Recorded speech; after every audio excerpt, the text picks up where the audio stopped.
Bonjour et bienvenue dans cette vidéo, statistique partie 1. L'objectif de cette vidéo est de vous rappeler le vocabulaire statistique et de vous expliquer comment peut-on calculer la moyenne. Commençons par la définition de la population. En statistique, la population est un ensemble d'unités statistiques sur lequel porte une étude d'un caractère, comme l'ensemble d'habitants dans un pays, ensemble d'arbres dans une forêt, ensemble de prix d'articles. Alors, la population est l'ensemble étudié. Et l'individu est chaque élément de la population. Et le caractère, c'est la propriété étudiée. Et le caractère peut être quantitatif ou bien qualitatif. Quantitatif, c'est-à-dire les valeurs prises par ce caractère sont des nombres. On dit que le caractère ici est mesurable, comme la taille, les notes, l'âge. Et il est qualitatif si les valeurs prises par ce caractère ne sont pas des nombres. On dit qu'il n'est pas mesurable, comme la couleur des yeux ou bien le loisir préféré. Maintenant, voyons cet exemple. On étudie les notes de 25 élèves d'une classe de B9 dans un contrôle de mathématiques. Ici, les notes, c'est le caractère étudié.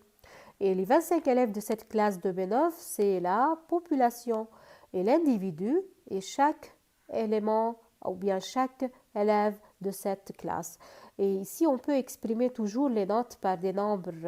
Alors, c'est un caractère qui est quantitatif.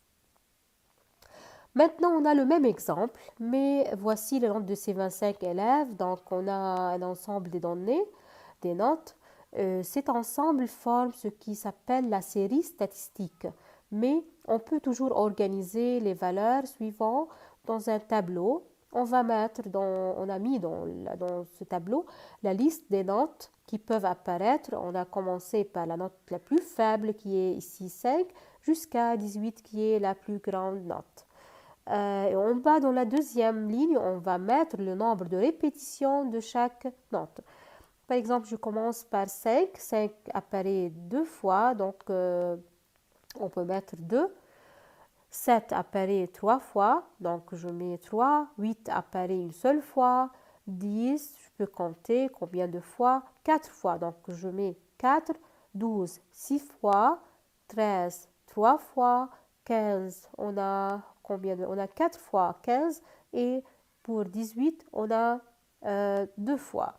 Donc, je définis maintenant l'effectif NI. Alors, c'est le nombre de répétitions de chaque valeur. Par exemple, 2 ici est l'effectif de la note 5 et 6 est l'effectif de la note 12. Maintenant, si on ajoute tous les nombres de la deuxième ligne, on trouve évidemment 25, et c'est normal parce qu'on a 25 élèves, et on appelle ça l'effectif total qui est de symbole grand N. Alors, c'est quoi l'effectif total? L'effectif total est la somme des effectifs. Ici, on a N est égal 2 plus 3 plus 1 jusqu'à 2, et on a donc 25. Donc, N est égal à 25. Maintenant, on va passer à une notion très utilisée en statistique, c'est la fréquence. Par définition, la fréquence d'une variable est le rapport de l'effectif NI de cette variable sur l'effectif total N. On a donc la formule qui est petit fi est égal NI sur N. Fi, c'est la fréquence, petit ni, c'est l'effectif, et grand N, c'est l'effectif total. Maintenant, si on applique ça dans notre exemple, la fréquence de 5, par exemple, est obtenue en divisant 2, qui est l'effectif, NI, par N, qui est 25. Donc, on obtient, par un simple calcul, 2 divisé par 25, c'est 0,08. De même pour 7, on divise 3 par 25, ça nous donne 0,12. Et pour 8, on divise 1 par 25 et on continue de la même manière jusqu'à arriver à la note 18, on a 0,08 pour 18. Maintenant, il faut faire attention que la fréquence est toujours comprise entre 0 et 1 parce que c'est normal parce qu'on divise NI, petit NI, qui est plus petit que N. Maintenant, c'est quoi la fréquence en pourcentage? La fréquence en pourcentage d'une valeur est le rapport de l'effectif NI de cette valeur sur l'effectif total N, mais cette fois multiplié par 100. Donc, tout simplement, on a cette formule, la fréquence en pourcentage est obtenue en multipliant le petit fi par 100. Dans notre exemple, pour calculer les fréquences en pourcentage de 5 par exemple, il suffit de multiplier 0,08 par 100, et ça fait 8%.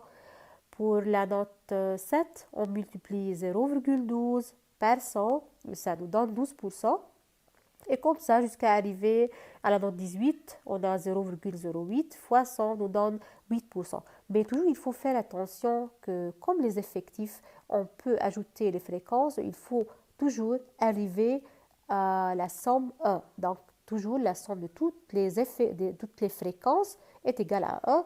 La somme de toutes les fréquences en pourcentage est égale à 100%. Maintenant, on commence par les effectifs cumulés croissants. C'est quoi l'effectif cumulé croissant d'une valeur? Donc, c'est le nombre des individus qui ont un caractère ayant une valeur plus petite ou égale à x. Si je considère notre exemple, par exemple 5, l'effectif cumulé croissant de la note 5, c'est le nombre des élèves qui ont pris une note plus petite ou égale à 5. Ici, on a seulement 2 élèves parce qu'on n'a plus une note qui est inférieure à 5. Donc, je peux mettre dans cette ligne seulement 2. Si je veux calculer l'effectif cumulé croissant de la note 7 maintenant, c'est le nombre des élèves qui ont pris une note qui est plus petite ou égale à 7. Donc, il faut ajouter les effectifs de la note 5 avec l'effectif de la note 7. Donc, c'est 2 plus 3 et ça fait 5. Et tout simplement, on peut faire une autre chose. On peut tout simplement ajouter, par exemple, si on veut trouver l'effectif cumulé croissant de la note 8, on peut ajouter l'effectif cumulé croissant de la note 7 avec l'effectif de 8 et on obtient donc 5 plus 1 nous donne 6. Et on peut continuer de cette manière jusqu'à arriver. Toujours, il faut faire attention qu'il faut avoir dans pour la dernière note, il faut avoir n qui est l'effectif total. Ici, l'effectif cumulé croissant de 18 et 25. Donc, maintenant, on va comprendre ça mieux dans cette application. Dans cette application, il faut calculer ou bien il faut trouver le nombre des élèves qui ont pris une note inférieure ou égale à 12. Donc, une note inférieure ou égale à 12, c'est équivalent à dire quel est le nombre des élèves qui ont pris une note qui ont pris 12 ou plus. Donc, ici, il suffit de voir dans le tableau quel est l'effectif cumulé croissant de la note 12. On voit que l'effectif cumulé croissant de la note 12 est 16. Donc, on peut dire qu'il y a 16 élèves qui ont pris une note qui est inférieure ou égale à 12. Et de même pour les effectifs cumulés décroissants maintenant, c'est par définition, c'est l'effectif cumulé décroissant d'une valeur x et le nombre d'individus qui ont ayant une valeur plus grande, un caractère ayant une valeur plus grande ou égale à x. Si pour la note 5 par exemple, le nombre des élèves qui ont pris une note plus grande ou égale à 5, ce sont les élèves qui ont pris 5, les élèves qui ont pris 7, 8, 12 jusqu'à 18. Donc ici, il faut ajouter tous les effectifs de la deuxième ligne. Donc on peut mettre 25. Si je veux calculer l'effectif cumulé décroissant de la note 7, maintenant il faut ajouter tous les effectifs, mais sauf l'effectif de 5, parce que 5 est plus petit que 7. Donc je peux tout simplement maintenant soustraire 25 moins 2 et on obtient 23 comme effectif cumulé de croissant de 7. Et pour la note 8, par exemple, je peux tout simplement faire la soustraction 23 moins 3, j'obtiens donc 20. Je peux continuer de cette manière jusqu'à arriver à 18 et toujours, il faut arriver pour 18 qui est la dernière note, la plus grande note, il faut arriver à l'effectif de cette note. Ici, l'effectif cumulé décroissant de 18 est égal à l'effectif de 18. On va comprendre ça mieux avec cette application. Ici, la question est de calculer le nombre des élèves qui ont pris une note supérieure ou égale à 18. Ici, c'est équivalent à dire quel est le nombre des élèves qui ont pris 8 ou moins. Alors, ici, il suffit de regarder le tableau et de voir quel est l'effectif cumulé décroissant de 8. Ici, c'est 20. Donc, on peut dire qu'il y a 20 élèves qui ont pris une note supérieure ou égale à 12. Euh, maintenant, maintenant, il faut définir c'est quoi la moyenne. C'est quoi la moyenne? On commence par définir la moyenne étant la, comme étant la somme des valeurs observées divisée par l'effectif total. Tout d'abord, on commence par la moyenne simple ou bien classique en cas d'une liste de valeurs. Et on veut faire cet exemple. On va comprendre ça tout de suite dans cet exemple. Voici les poids en kilogrammes de 6 personnes. On a donc 6 personnes de poids 84, 91, 68, 84, 78 et 72 kg. La question est de calculer leur poids moyen. Ici, je peux calculer le poids moyen de ces 6 personnes. Pour cela, il faut appliquer le moyen simple, classique, parce qu'on a une liste de valeurs. Alors, on peut tout simplement, pour calculer la moyenne, on commence par faire la somme de toutes les valeurs et puis on divise par l'effectif total. Ici, l'effectif total est bien sûr 6. On trouve ça dans le consigne ou bien on peut compter. Donc, on a 1, 2, 3, 4, 5, 6 valeurs. Donc, on a la moyenne est écrit de cette manière est égale à la somme je divise la somme par 6 et j'obtiens donc 79,5. Maintenant, il faut savoir toujours que si je travaille avec des poids, toujours la moyenne est aussi un poids. Et donc, ici, je peux dire que que le poids moyen de ces 6 personnes est 79,5 kg. Maintenant, je commence par la moyenne, qui est la moyenne pondérée. Tout d'abord, c'est quoi la moyenne pondérée? Le mot pondéré vient du mot poids. Cela signifie que chaque valeur a un certain poids. Ici, poids, c'est-à-dire effectif ou bien coefficient. Et plus une valeur a un effectif élevé ou bien un coefficient plus élevé, plus elle va peser dans la moyenne.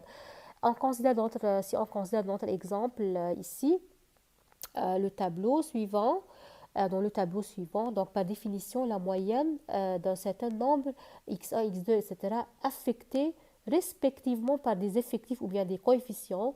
On appelle ça la moyenne pondérée. Il est donné par cette formule. Maintenant, on va voir dans notre exemple. Le calcul de la moyenne ici passe par 3 étapes. La première étape est de calculer le produit de chaque valeur avec son effectif. Donc, il faut multiplier 5 par 2, 7 par 3, 8 par 1, 10 par 4, 12 par 6, 13 par 3, 15 par 4 et 18 par 2. Puis, la deuxième étape, c'est qu'on fait la somme de tous ces produits. Donc, premièrement, on calcule le produit de chaque valeur avec l'effectif. Deuxièmement, on fait la somme. Et enfin, à la troisième étape, il faut diviser tout ça. On divise la somme de ces produits par la somme des effectifs ou bien ce qu'on appelle l'effectif total. Et donc ici, l'effectif total est 25. Alors, on écrit de cette manière que la moyenne est égale à 5 fois 2 plus 7 fois 3 plus, jusqu'à arriver à 18 fois 2. On divise tout ça par 25 et 25 ici, on sait que 25 est là est l'effectif total n. Et maintenant, par un simple calcul, on obtient 11,44 et bien sûr, on sait que 11,44 ici, c'est une note qui est sur 20. Et on peut conclure donc que là, on peut conclure que cette valeur signifie donc que la note moyenne de cette classe en mathématiques est 11,44 sur 20, bien sûr. Maintenant, on va changer un petit peu les données. On a dans cet exemple les notes sur 100 d'un étudiant en maths, physique, français et biologie. Ils sont respectivement 82, 86, 90 et 70. Maintenant, les notes sont affectées par des coefficients. Donc, on sait que les coefficients respectifs de ces matières sont 3, 5, 3 et 1. C'est quoi donc si, par exemple, si tu reçois une note, je te dis que ce contrôle-là est très important. Donc, si ici, si le coefficient est grand, alors cela signifie que la note va peser plus dans la moyenne. Donc, par exemple, ici, la note 82, cela signifie que la note va être comptée plusieurs fois, va être comptée 3 fois. La note 82, 86, 5 fois. La note 90, 3 fois. La note 70, une seule fois. Et donc, pour cela, on peut classer les notes suivantes, les coefficients, dans un tableau comme le tableau des effectifs. Et donc, la question est de calculer toujours la note moyenne de cet étudiant. Donc, on a classé les valeurs suivantes dans ce tableau, mais toujours, il faut commencer par ajouter les valeurs des coefficients. Les coefficients ici sont 3, 5, 3 et 1. En ajoutant 3 plus 5 plus 3 plus 1, ça fait 12. Donc, 12 est le total ici des coefficients. Puis, pour calculer la moyenne, on peut faire les produits tout d'abord, comme on a fait avec la moyenne simple, avec la moyenne pondérée dans l'exemple. On multiplie 82 par 3, 86 par 5, 90 par 3 et 90 par 1. Et tout ça doit être divisé. On fait la somme de ces produits. Et tout ça doit être divisé par le total qui est ici 12. Et maintenant, on trouve donc que la note moyenne est environ 84,7 et bien sûr sur 100 parce que les notes ici sont sur 100. Et maintenant, on a vu comment on peut calculer la note, la moyenne pondérée si on a un tableau des effectifs ou bien si on a une liste des valeurs mais affectée par des coefficients. Et donc, c'est tout pour cette vidéo. Merci pour d'avoir regardé cette vidéo. Au revoir.